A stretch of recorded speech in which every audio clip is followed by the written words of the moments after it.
Halo semuanya, selamat datang di sesi bedah materi kita kali ini.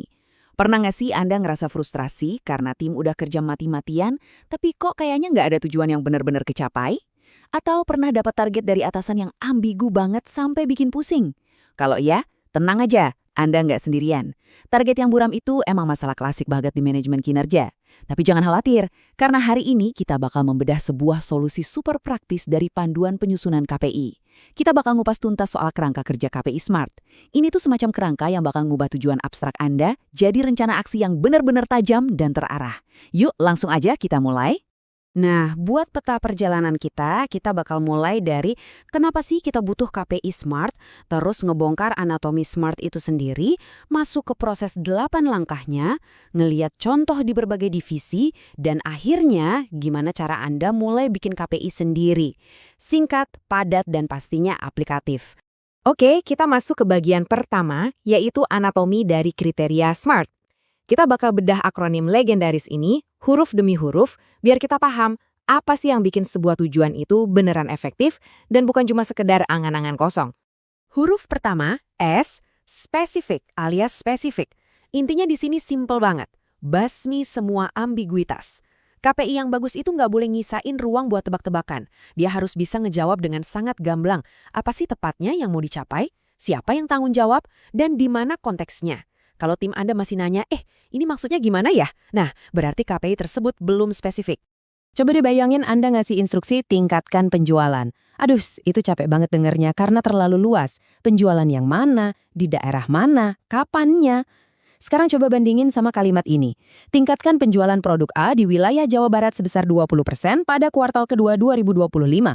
Beda banget kan? Sangat jernih. Semua orang di tim bakal langsung ngeh apa yang harus mereka kejar. Lanjut ke huruf M, measurable atau terukur. Tujuan yang spesifik doang itu nggak cukup kalau kita nggak tahu kapan kita beneran nyampai di garis finish. Nah, disinilah metrik bermain. Kita butuh angka aktual, satuan yang jelas, dan cara ukur yang objektif. Tanpa ukuran yang jelas, evaluasi kerja itu ujung-ujungnya cuma pakai feeling atau asumsi doang.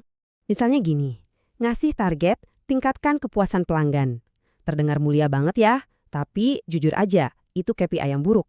Kenapa? Karena standar puas tiap orang itu beda-beda. Beda ceritanya kalau Anda pasang target.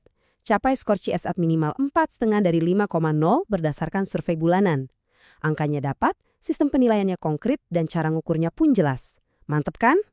Sekarang kita masuk ke huruf ketiga. A buat achievable, alias bisa dicapai. Ini peringatan penting banget nih buat para pemimpin. Ngasih target setinggi langit itu emang kedengarannya ambisius. Tapi kalau target itu mustahil dicapai sama sumber daya, waktu dan kompetensi yang ada sekarang, ya siap-siap aja moral tim Anda malah hancur. Target itu emang harus menantang, setuju, tapi tetap harus napak bumi. Contoh paling konyol tuh kalau nargetin, naikkan pendapatan 500% dalam 1 bulan. Wah, kecuali perusahaan Anda baru aja nemu tambang emas, ini sih target halu yang bikin tim stres duluan sebelum kerja.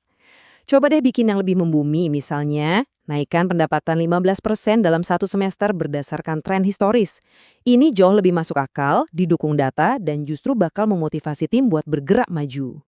Terus, gimana hubungannya sama gambaran besar perusahaan? Itu ada di huruf R, relevan atau relevan. KPI Anda itu harus benar-benar ngedorong kemajuan dari strategi utama organisasi.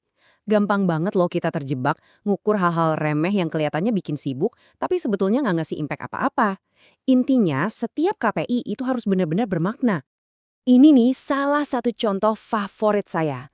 Ngitung jumlah rapat yang diadakan per minggu. Itu tuh jebakan klasik banget. Itu cuma metrik kesibukan palsu. Karena banyak rapat belum tentu kerjanya beres kan? Jauh lebih relevan kalau kita ngukur sesuatu yang beneran nyata. Kayak tingkat konversi prospek jadi pelanggan baru. Nah, metrik inilah yang benar-benar sejalan sama strategi pertumbuhan perusahaan. Yang terakhir di anatomi ini, huruf T, time bound atau berbatas waktu. Tujuan tanpa deadline itu ibaratnya cuma angan-angan yang bakal terus ngambang tanpa ujung. Batas waktu itu ngasih kita rasa urgensi, mencegah kebiasaan nunda-nunda, dan yang paling penting, ngasih kita titik pasti kapan harus ngelakuin evaluasi. Coba bayangin kalau Anda bilang, turunkan biaya operasional segera. Segera itu subjektif abis. Buat saya mungkin artinya besok. Tapi buat Anda bisa aja bulan depan. Sama sekali nggak ada akuntabilitasnya. Tapi kalau Anda bilang, turunkan biaya operasional sebesar 10% pada akhir Q4 2025, tepatnya 31 Desember, nah, Anda udah nancepin bendera di kalender. Ada kejelasan absolut kapan target itu harus kelar. Nah, sekarang pertanyaannya, setelah kita ngerti anatomi SMART tadi, gimana dong cara nerapinnya di dunia nyata? Yuk kita geser dari sekedar teori ke eksekusi kronologis lewat 8 langkah membangun KPI Anda. 4 langkah pertama ini adalah fase setup strategisnya. Pertama, Anda identifikasi dulu nih tujuan besar organisasinya apa. Kedua, pilih area yang relevan.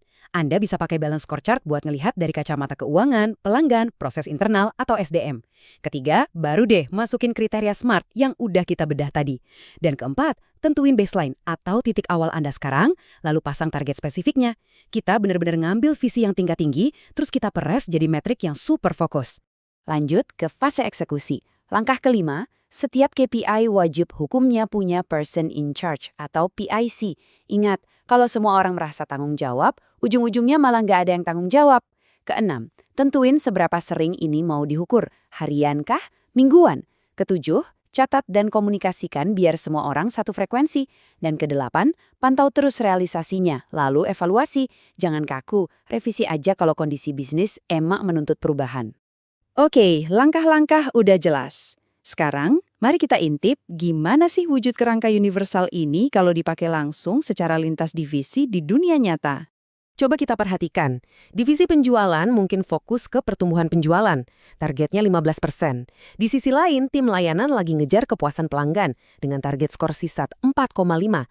Terus tim SDM mereka fokus ke tingkat retensi karyawan di angka 90%. Divisi mereka beda, kerjaan sehari-harinya juga beda banget.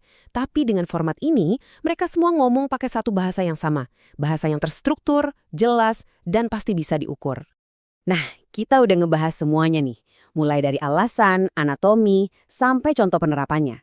Sekarang waktunya bawa kerangka teoretis ini langsung ke realitas Anda. Mari kita mulai bangun KPI Anda sendiri. Berdasarkan panduan kita, nyusun KPI itu jauh lebih